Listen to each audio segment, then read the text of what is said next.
This is the most honest conversation I have had so far at Nas Summit. It's with the godfather of YouTube, Casey Neistat. Watch at your own risk. Why did you stop? One, it was like, I was just exhausted.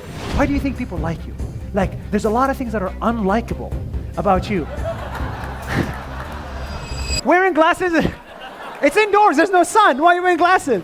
I make money to make movies. I don't make movies to make money. And that was true then. It's definitely true now. Wow. Managing people is my least favorite thing in the world. Least favorite thing. I'm terrible at it. A lot of people ask me, is Casey nice? And I honestly couldn't answer that question. With Sane is coming back to the stage, he's called the godfather of YouTube. Yes, he's inspired millions of creators around the world. Many of them are sitting in this very room, by the way. And one, Nasai, is going to be interviewing him right now. Ladies and gentlemen, go crazy, get up off your seats. It is Casey Neistat! Here we go! Standing ovation. You know, Jordan, I was listening to your talk backstage, and I feel like if you give me like 5% of your speaking fee every time you mention my name, I could just retire forever. But I appreciate it. I gotta say, I haven't seen a standing ovation in a while. That's pretty cool, congrats. Well, Guys, yeah, go ahead. I'm just happy to be here. Look at all these excited faces.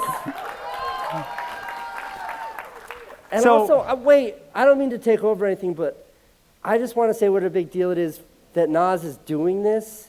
Like, what a tremendous undertaking, bringing together such an international community that all revolves around being creators. And I'm just so psyched for this guy, and then we all get to be here. I'll shut up so we can do this discussion. I just want to acknowledge this great man. Thank you, what a nice guy. Thank you. So before coming on stage, Casey gave me a warning. He said, if you ask me a shallow question, I'm going to give you a one-word answer, and I'm going to get off stage. Just gonna stand up and walk out. Okay, so not even a one-word answer. So for the next 30 minutes, I'm going to try to ask you as many difficult and sensitive questions as possible because you said there are no boundaries. That's right. I mean, unless you ask a really stupid, like if you ask me like, Casey, what does creativity mean to you? I'm gonna stand up, walk out, get on a plane, fly home. Okay, so for the first 10 minutes, I want to focus on you as a person. No pressure. Perfect. No, this is more pressure. Okay. I'm going to focus on you as a person, and the next 10 minutes, I'm going to focus on you as a creator. Okay. And the last 10 minutes, I'm going to make a Q&A. Okay, guys? Okay. So, I'm ready. Casey, first of all, who the hell are you? Like, how would you describe yourself in like one? Who are you? Well, I mean, that changes so much, but like right now in 2022, I think more so now than ever in my whole life, I'm just like a 40-year-old married guy with 2 babies at home. That's what my life is right now. I mean, not right now I'm here with you guys, but like that is what 90% of my focus is right now. So that question made some people happy, that answer. But that answer made a lot of people sad. I'm sure. Because a lot of people are trying to understand, why the hell did you stop? Why did you stop? Well, there's a lot of, that's a good question, Nas. So far you're crushing it, Yes! man. There was a couple of things. One, it was like, I was just exhausted. Like, no, I mean, Jordan talked about it, but I was every day and so focused on what I was doing, and it's like, I think the term's called hyper-focus. Is that real, or did I just make that up? Probably. Where like you just get so enveloped in one thing that's your only, and you become entirely myopic, and that's all you can see. And I think with my YouTube vlog, and especially as I think the big picture, I was like worked in the traditional film world for 12 years, and then like when I got into YouTube, it was the most satisfying thing ever. Like I could just express myself and click one button and then ignore it, and it would share with the world, and if people loved it, great. And if they hated it, I didn't have to deal with them. It was nothing. It was just a wonderful thing. But after, 5 years of that or 4 years of that, I was just beat, and everything suffered, and I wanted to just stop that and focus on something else entirely. And what is that something else? That wife and those babies. That's great. I'm serious. I don't think people, why would people know this? But like, my life right now is the most obscenely indulgent thing ever. I like live in my house. I like wake up at 6:30 with the kids. I'm totally serious. I have like, make pancakes. I had like an apron that was like a buff man in a Speedo, and I would like wear it every day until my wife threw it away. She's like, we don't need that apron in our house. Like, I'm Mr. Mom. I like make the pancakes, get my daughter's lunch ready, like sit in the breakfast with my kids, and then like I play with them all day. Like Wow. That's my life. I cannot relate to this. It's fantastic. Cannot relate to this. Do you think you'll do this forever, for the rest of your life? No, they're all getting big. They're like, kids go to school now. I like, don't know what to do when they go to school. I'm like, oh, there goes my little girl. Have a great day. Honestly, it's the most, these guys like want to talk about creators not being a dad, but like, it's the most indulgent reward ever. And I made a movie about this before I left New York City, but like, you know, I had my son Owen when I was dirt poor and really struggling, and I didn't get to focus. And I always said, if I ever had another opportunity.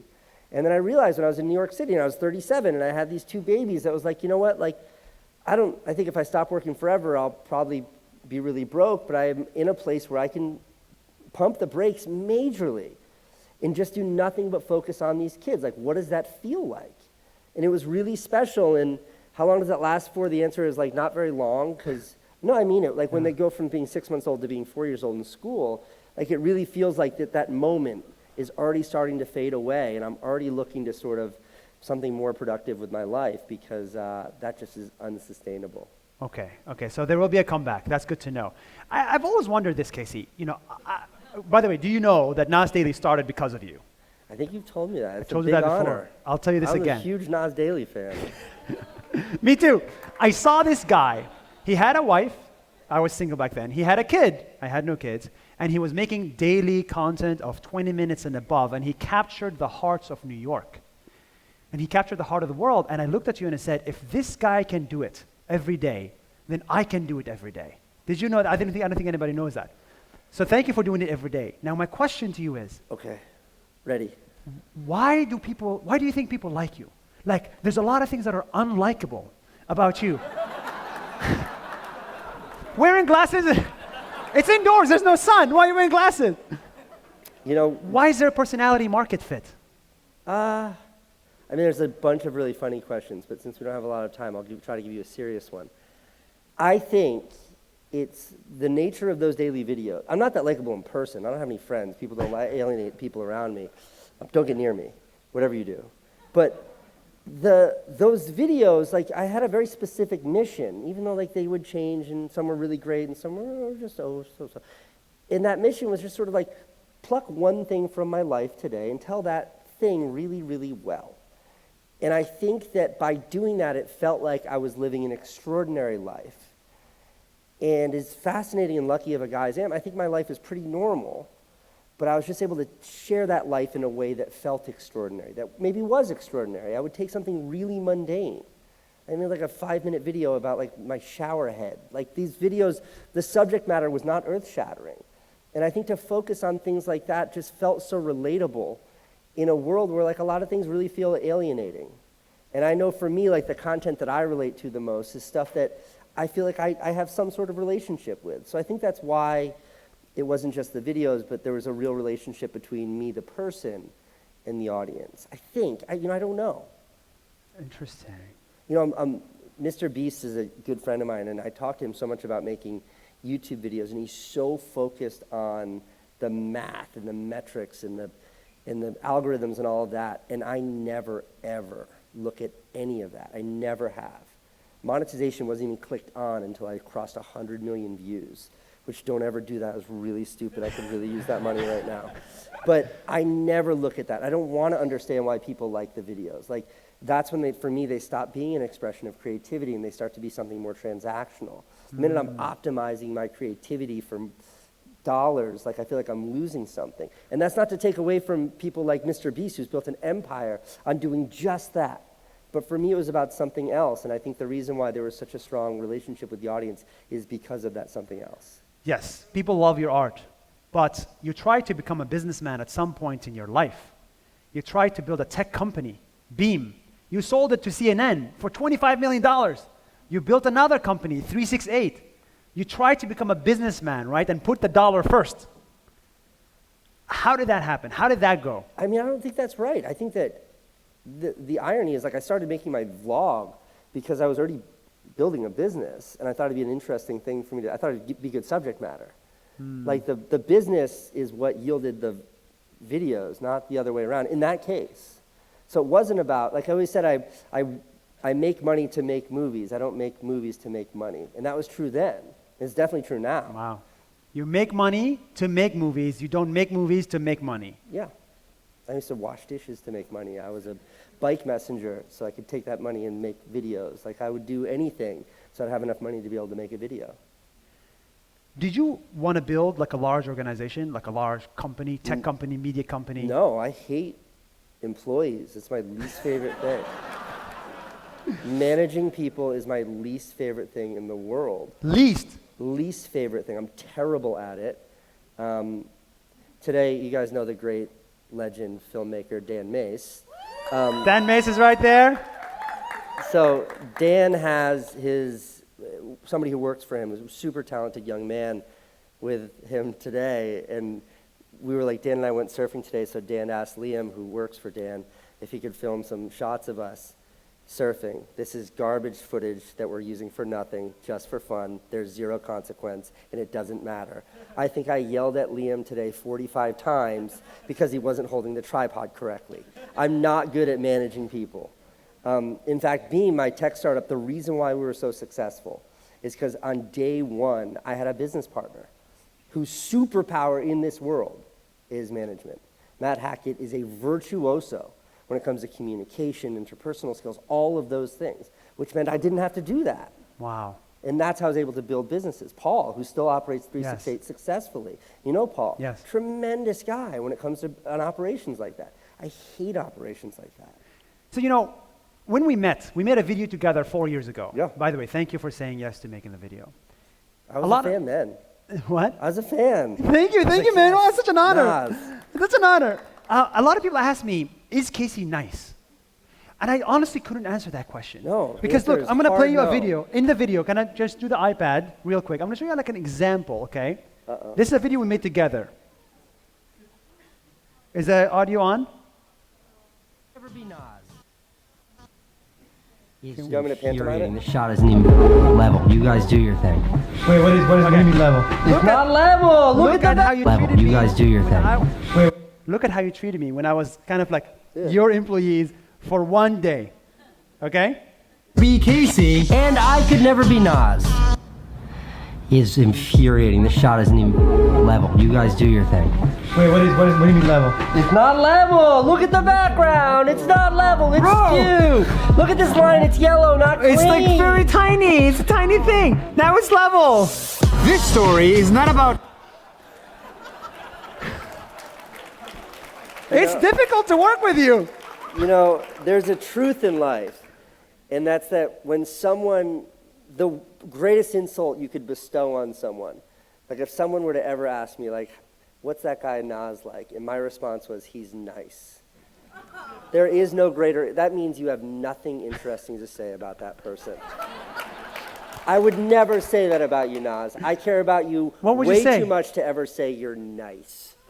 I'd be like, Nas, this guy's fucking fascinating. He's like building businesses left and right. Somehow he created these videos that are not like skateboarding around New York City, but like these global videos about these amazing things that are happening around the world. And via like sharing those stories, you created empathy for things that would otherwise go undiscovered. Like, I have a lot to say about you. Okay, bro, today's about you. Today's about you. Thank you. I appreciate it. The word nice would not be in the top 100. And I wouldn't say you're nice. I would say you're a machine. Great, as long as nice isn't the thing you think. And that's really interesting because a lot of people look at the content, the one you make, the one I make, the one everybody makes. And it's nice content, like you're nice to everybody that passes you by New York. But honestly, when you're at a restaurant and you're having a great time in a nice romantic environment, the kitchen is a hellhole. It's like it takes stress and unniceness to create a beautiful product. And people don't understand that.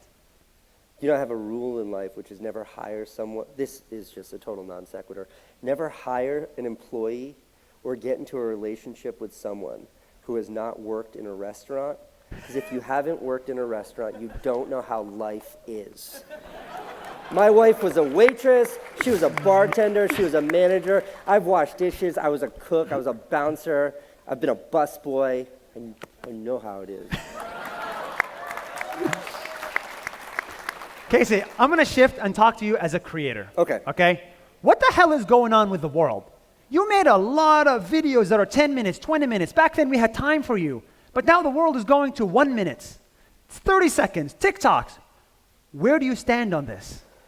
You know, somebody really smart, Filmmaker magazine I just did an interview with, and that's like a really formal, magazine that covers the most formal version of filmmaking. And I think that my response to them was that there are just all these new venues to express yourself. So, no, I think it's a really low blow to poo-poo, to speak ill of TikTok. I don't think TikTok is competing with filmmaking. When I started making YouTube videos, I got the same hard time from traditional filmmakers because YouTube wasn't filmmaking. YouTube was something else. And I think maybe that's true. There are all these different outlets, but as long as they all start from a place of creative expression, how they manifest and where they're shared, I don't think matters. And that's how I feel about TikTok. I think it's great. So you have no problem with like this stuff? You have no problem with that? Well, it's not my favorite, but there's tremendous talent on TikTok. There are brilliant creators on that platform, and there's going to be terrible content everywhere. You can spend $15 and watch a terrible movie in a movie theater. You can click play on YouTube and watch a terrible 5-minute movie. You can definitely watch a terrible 40-second video on TikTok. But there are just more places for creativity to exist now. It doesn't mean that the amount of quality stuff is ever going to increase. Right. So when you started, the place for creativity on the internet was YouTube and a little bit of Vimeo. But a lot has changed in the last 12 years. If you were to start today, as Casey, where would you go and what would be your format? Ooh, that's a great question. For me, self-distribution is the greatest thing in the world. And that's why I started on YouTube. My YouTube vlog is identical to my HBO show. And my HBO show that I made in like 2008 with my brother Van, it is literally a YouTube vlog, but YouTube vlogging didn't exist then. YouTube then was just like a place for basketball highlight reels. It wasn't a place, it was never a destination for real consumption. And we put this show that was great, we put it on HBO, stellar reviews, nobody watched it. Nobody watched it. Our audience, my audience, was not on HBO. And then I put that same exact content on YouTube, and tremendous audience. So I really think it's like, it doesn't really matter where you are, it's about where you can connect to your audience. And I think that dovetails nicely with your previous question. I think for a lot of people, their audience is on TikTok. And I think for a lot of people, their audience still exists on YouTube. And I think for a lot of other people that are into long form, their audience now can exist on all these streamers. So again, I think the top of the funnel just keeps getting bigger. It invites more and more people in. But one truth that's not changing is the bottom of the funnel of what's great is not getting any bigger. That's a great answer. And I don't mean that to I know. speak You ill didn't of give me a anything direct being answer, made. but I like it. I agree. Yeah. So you would start on YouTube again, then I would assume. I think so. Until something better comes along for longer format content, I think YouTube is the place for someone like me. Got it. Okay. Okay. Crypto. Fan What? or no? Yeah, huge. I just never talk about it, and I especially never speak about it on social media because I think it's nuanced and it's complicated, and everything that I've seen every influencer do, whether they do it virtuously or in a way that's total manipulation and nonsense, all of it looks bad. So no, I don't speak about it publicly. So why should content creators care about crypto or NFTs or this whole Web3 technology? Look, I just think it's the nature of the future, and why should they care about it? They shouldn't. If you're starting out as a creator, you should absolutely not be thinking about that. It is not relevant yet. That is what's next. If you're an entrepreneur, well, there's a lot of opportunity there. If you want to break into a new space, there's a lot of opportunity there. But if you're a creator and creativity is what matters to you, I think like it's not essential to focus on what's next. It's essential to figure out what the best avenue is for you to distribute your content today.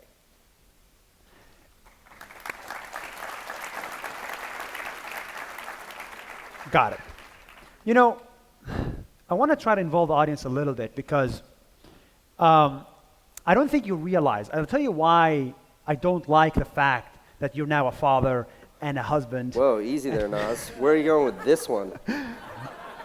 Sometimes I feel like the influence you had on planet Earth is so large that you may not even comprehend it yourself, right? Because of your videos, many other content creators were created, right? I'm one of them, but I'm going to take a guess. Who here started content creation because of Casey? Wow. That's insane. And that guy. And then this guy called Abi. Where's Abi and Neo? You started. You're in India, right? How many followers do you have? How many followers do you have now? My God. 6.2 million. 6.2. And you have probably billions of views. You have had billions. Can somebody give him a mic? Get him a mic. How many views?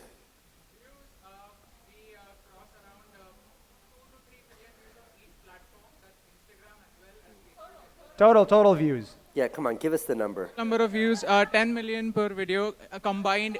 Combined, give us the big fat of number. All time, 500 million. We have crossed 500 million views entirely. So you started because of Casey, right? Yeah. I started because of Casey, and I was in a really bad state of mind when I started watching a video. I watched a video that you made that do what you can't, and I commented on your video. And I never thought that I would be here reading that comment to you. But I'm sorry if I missed it. I try to read all the comments, but it always makes me incredibly depressed. So I usually don't make it all the way through. Yeah, I followed the advice that do what you can't, and that's what made everybody over here come over here, because we did what you can't, and that's what you said. So this is what I wrote. Dear Casey, as a fan, as a creator, as a family man, I want to say thank you to you. Because some years ago, you said something that made me leave everything, and I owe you in a way. Do what you can't, you said, because you are venturing into a world with no rules, no boundaries, and no gatekeepers. We are the creators. We are the makers of our content and our future. So I left my job, which didn't make me happy, and struggled for years. And those years were honestly crappy.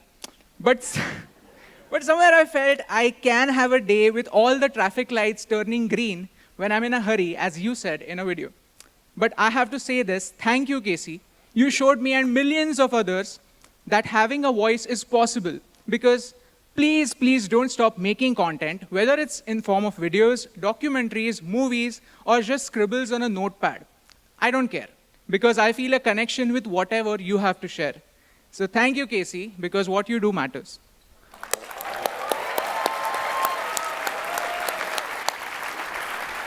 And now you know, Casey.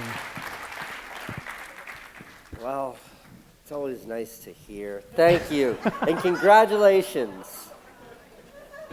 Thank you. Heavy, man. So my question to you is, right, I don't want to put this out, I'm honestly just thinking about this, right? Sometimes, the people around, like my wonderful girlfriend, for example, right? You know her, you gave her some nice classes. She also have these conversations in which sometimes the people closest to you have to pay a price in order for the world to benefit, right? So you have 50 million people that we can benefit, but that may come at the cost of 5 people. Yeah. How do you think about that? I think it's probably bullshit. I mean that. I think that's great, and it's romantic, and it's a really cool thing to say. But it really sucks for the people nearest to you. And I think as I get older, I realize the people nearest to you matter more to me than those 50 million strangers. And maybe that makes me the bad person. But I don't know, find your own fucking inspiration. I've got a 3-year-old, and I'm all she's got. You know, like I'm all that she has. I'm her dad. So she's the priority. So like, Casey, why aren't you spending more time with your kid? Because the world needs me to be inspired. I think that's wrong. Wow, that's amazing. I wanted disagreement on stage and I got it. And that's one valid way, and as I said, there's many valid ways to sort of like live life. And there's a balance. I don't mean to be extreme. I think like, look, my dad worked 60 hours a week when I was a kid. And like we would wait up at night for him to come home. So he owned his own business, and he would always come home after it was dark, and we'd wait up to see him. And that must have been so difficult for him.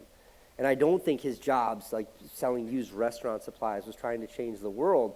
But he struggled with that balance. And I think we all struggle with that balance, like our own priorities versus our careers. And I think, you know, where is the priority? And how I interpreted your question is do you prioritize the impact of your career and use that as justification to sacrifice those nearest to you? And I just reject that. I reject it wholly. I'm guilty of it. But you've done it for years. For years. I remember Candace being like, why can't you just not vlog on the weekends? And I'm like, I have to. And I think I was wrong. And I don't look back and say I regret it. But when I really stop and empathize with her, and I think empathy is like the solution to all the world's problems, and I really empathize with her, I think she was right. I think she was totally right. But it's very easy for me to say now because I have like money and success, and that little baby's asleep and his dad's carrying him out, and that's just the cutest thing I've ever seen. And I'm sorry for swearing. Okay, so I'm going to stop here because I think I got what I want out of you, and thank you for being so honest and transparent. I want to leave it up for the audience to ask a couple of questions. Raise your hand if you have a question for Casey. I'm going to actually choose Will Dasovich because I also know is another Filipino YouTuber who also started because of you. Will, what's your question? So my question is in regards to making a documentary and telling a story and then holding your relationships with the individuals that are closest to you. Because I've made many documentaries on my friends before, and I've decided to not put in certain things because I value my relationship with that person more than the story, but then the story is like the most important thing as a creator, as a filmmaker. So how do you navigate through that dichotomy? Because I know you recently, I don't know if it's out yet, but you just created a documentary. Yeah, so the backstory on that is like I've spent the last 3 years making a feature-length film that just premiered at a festival last week. So it's just been seen for the first time ever. And the documentary is about David Dobrik. And the inception of that documentary was sort of, as I was slowing down on YouTube, I wanted to tell the story of a top creator. Like I wanted to tell the story of what I experienced. And David at the time, his star was rising. He was such an undeniable phenomenon that I was like, he is the perfect candidate. He's also funny and charming and likable, and his content is unlike anything I've seen. His content was not, in my opinion, an expression of creativity. It was like a little window, a little peephole into the life of like a 20-year-old who had like unlimited money. Like I was fascinated by who he was and what he was doing. And I started that documentary, and it took me in fascinating directions. But then a bunch of really, really insanely existential controversies arose around him. And I was sort of forced to confront the question, like, do I kill this project because I don't want to address those controversies? Do I protect this guy? Or do I just do what I can and try to tell the truth? And I think like when you're in a situation like that, those are really your only options.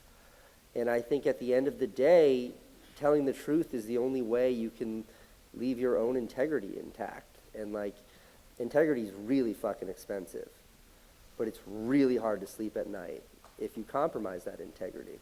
So I think there is no generic answer to your question. I think that it is entirely circumstantial. And the circumstances that I found myself in when facing that dichotomy were incredibly challenging. And I think I made the right decision. I think I absolutely made the decision that was based on integrity and loyalty. And that loyalty is to myself and what I believe in and what I hold dear and true. So There's no answer to that question. That's an impossible question. That's a good question then, right? Yeah, amazing question. I wanted to ask so. it too. Okay. Thank you. There you go. Let's do 2 more and then we finish, okay? Wait, Nas. Yes, sir. Can we make sure we go boy, girl, boy, girl? Thank you. Aline. Go, get mic down. By the way, I think my girlfriend likes you more than she You're likes stacking the deck, so you could just text me your question. Okay. Give go, it to someone go. else. Okay, go. me. Okay, I'll give it I'll text you. Okay. Text me. I just thought they would enjoy it. That's why. What's the question? Yeah, We'll do another go. just Go ahead. What's the teasing you, I'm question? teasing Just quickly, while you're finding someone else, my question was, I feel like a lot of creators, as we're growing, a lot of people here, I work with a lot of creators, so I hear the problems they're facing. Like, there's kind of like, we're talking about doing it for the art, blah, blah, blah, but like, people also need to make money, and then there's like this weird attachment to followers, and there's this judgment of how many followers you have and how much money you make, and it's supposed to be like this creative outlet, but then everybody's struggling with like the balance of ego and followers, and even like the nicest big people are still kind of judging you by that. So like, how would you approach that? I mean, look, I think it depends on what you're in it for. If you're in it for ego, then like, yeah, whoever has the most followers But wins. even if you don't want to be in it for ego, like then you that's shouldn't give a shit what the anybody ether. else thinks. okay. Like, what does it matter? But don't you probably mainly hang out with people who have like a lot of followers? Wait, what did you just ask? Don't you probably mostly hang out with other people who have a lot of followers at your Not level? really. No? You hang out with tiny creators? I mean, haven't really have many friends. That's that are why you don't hang out with creators. They're anyone. also egomaniacal. That was a Okay. joke. It was just a joke. Amazing. Give it to Okay, another girl. Let's go. You. Right? Yeah, that girl, yeah. But no, the short answer to that is if somebody's judging you based on how many followers or how much money you make, you are hanging around with the wrong people. Okay. Go ahead. Thank you, Aline, for that. Shout out to Dear Aline and Dear Aline Retreat. Go, fast, running out of time. Go. No, I had to. Okay, thank you, Casey. I have a question because I own a social network app for artists to co-create art, so it very much is pioneered and spearheading for people to create and express for the sake of that. So I really appreciate your take on that. And kind of coming off of what she was saying, there is an imbalance or like difficulty to monetize, to optimize, like people feel like they're giving up something in that way. And I don't know if there is an answer, but is one of the deepest prevailing issues in these communities.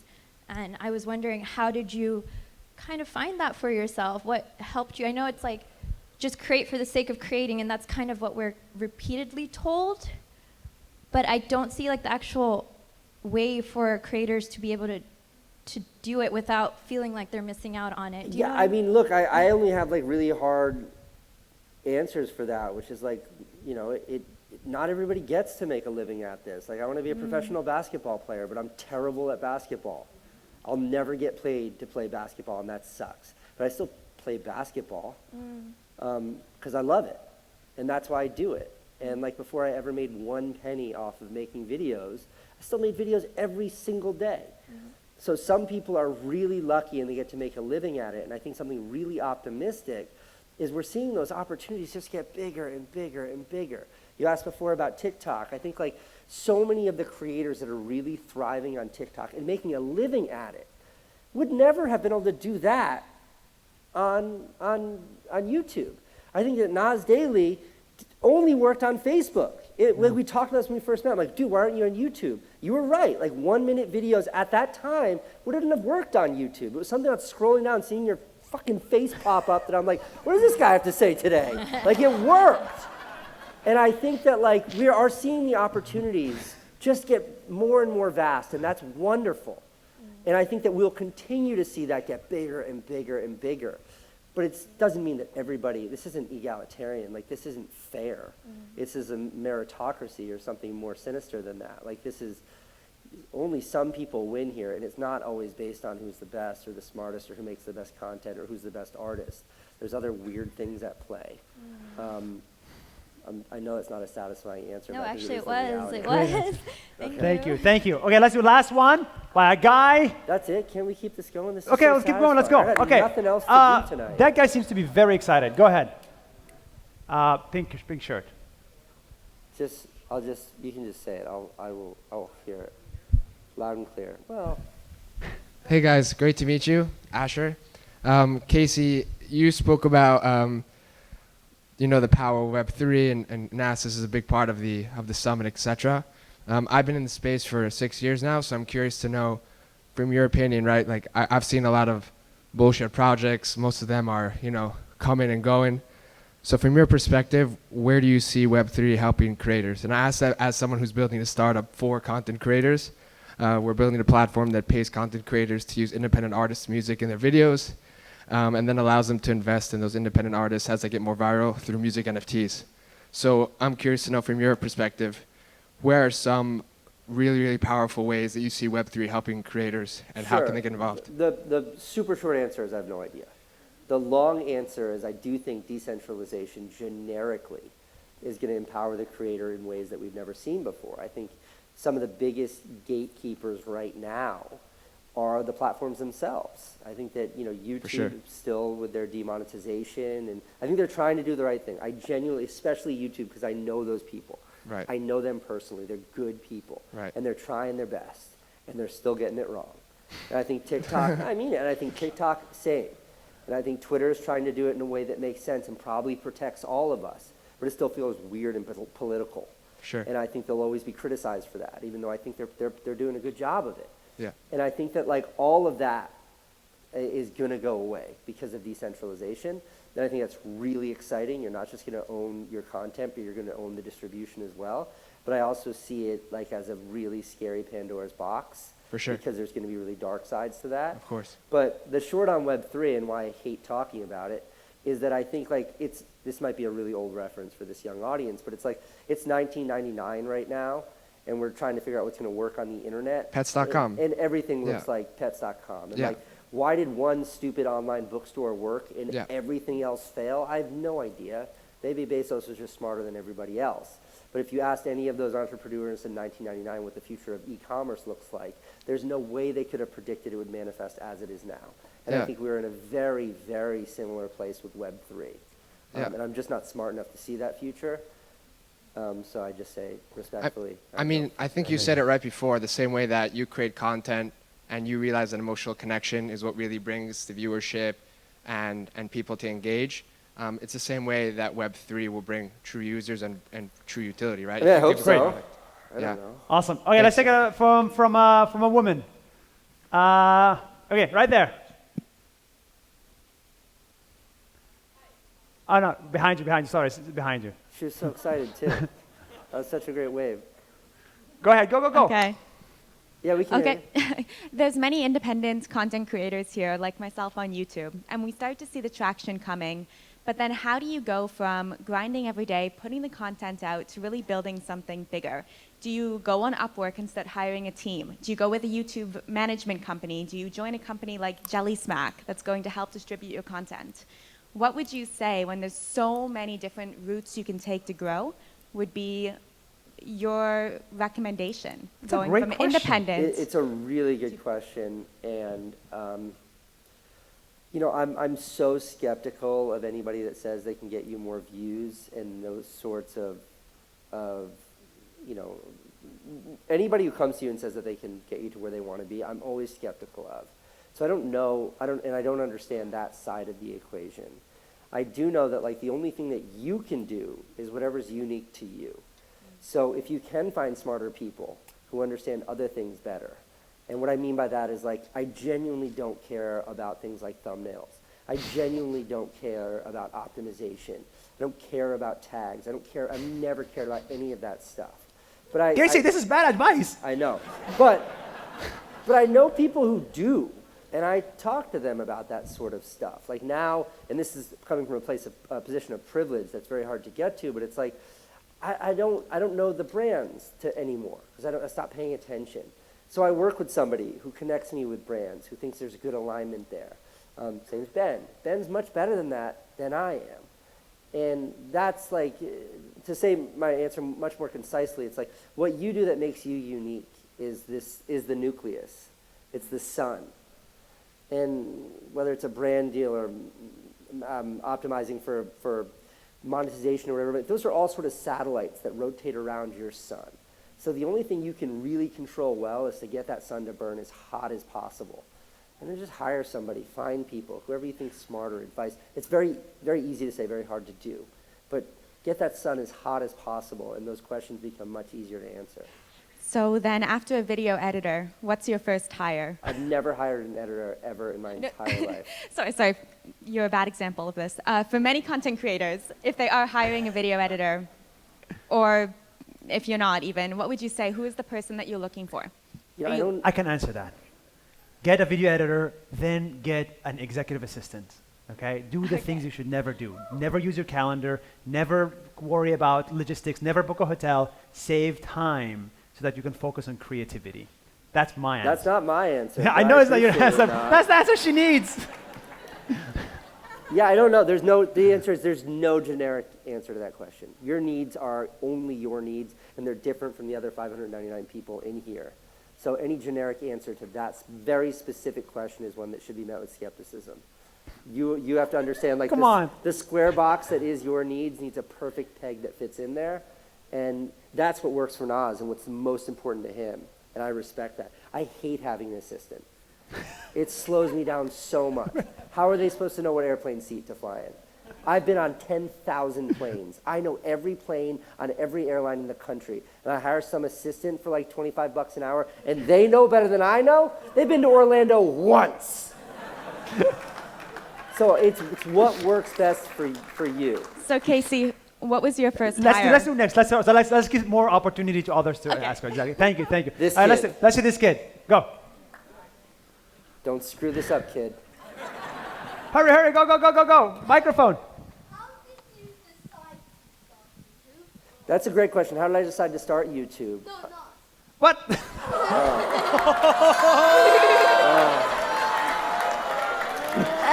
I would like to know the answer, and it's a great question. Nas. Nasir. My name is Nasir, not Nas. How did you decide to start on YouTube? I saw somebody who did it, and I realized I could do it too. I saw somebody who found meaning in it, and I realized I could find meaning in it too. So if you want to be something, look for somebody that's a role model, and then with enough time, you can become your own version, a different version of what they represent. And I think, so find a role model. I think that's a good place to start. Okay. Did anybody time that? Didn't that monologue sound exactly like one of his videos? Like, if the background was just changing, that's a perfect video right there. I would have like right-clicked and saved that video. Like, Thank you. Right-click and save. Who does that? Okay.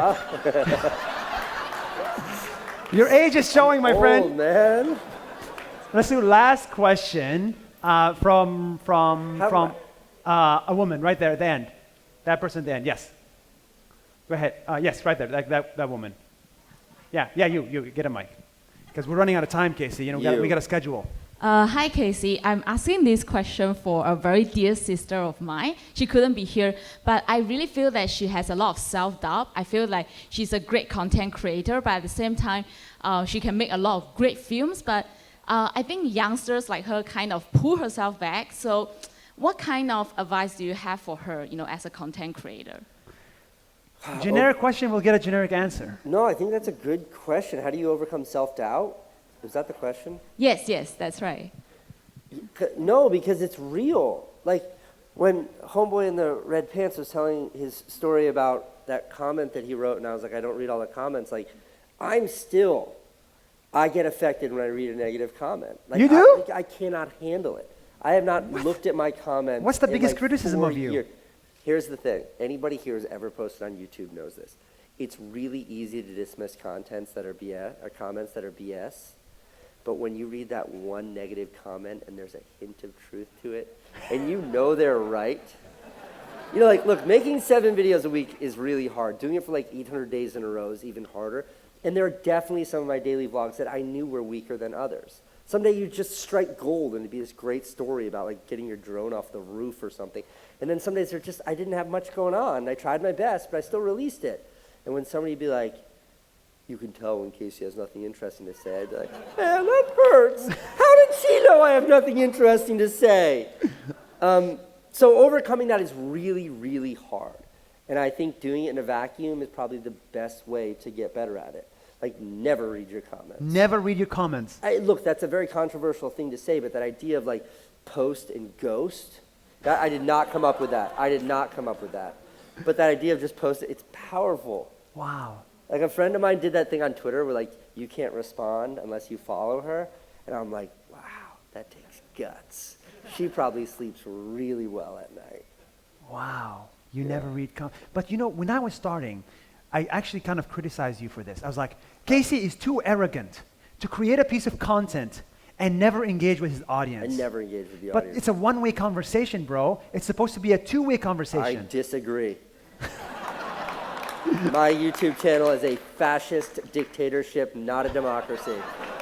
Whenever YouTube would call me and they'd be like, we're rolling out a great new tool that enables you to engage with them, I'm like, no, stop.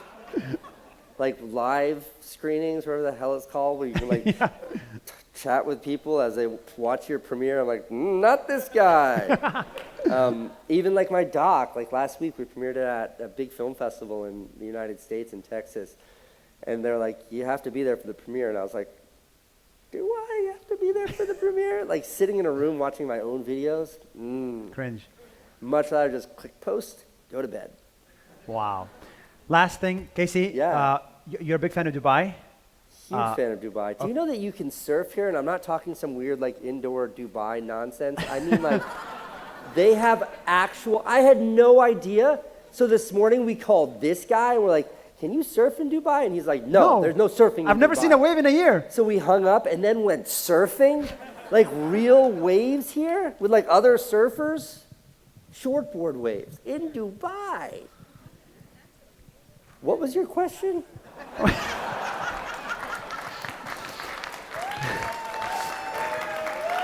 My question was, what do you think of Dubai? But I think we got the answer. Oh, yeah, okay, but that's just like how amazing it is here for activities and stuff. I'll say like, we were like trying to make a fun video today. We organized 2 ways of going surfing in case one failed. The second way was literally going to a water park and using their flow thing. Okay, we went to the water park. I'm not a fan of water parks, mainly because there's a South Park episode about water parks and it's forever tainted water parks for me. Everybody at the water park, all the parents with their kids, all the little kids that like were in our way, everyone was so polite, so inviting. And not just that, but the thing that's unique about this city is everybody was from all over the world. So instead of it being like what I was afraid of, which is like what I experienced back home, which is a very crowded water park with screaming kids, and like, it was this melting pot, and everybody was so nice to us. They were so nice and so friendly and from all walks of earth. And I think for me, I've experienced some version of that every time I've been in that city, and that's both unique and extraordinary.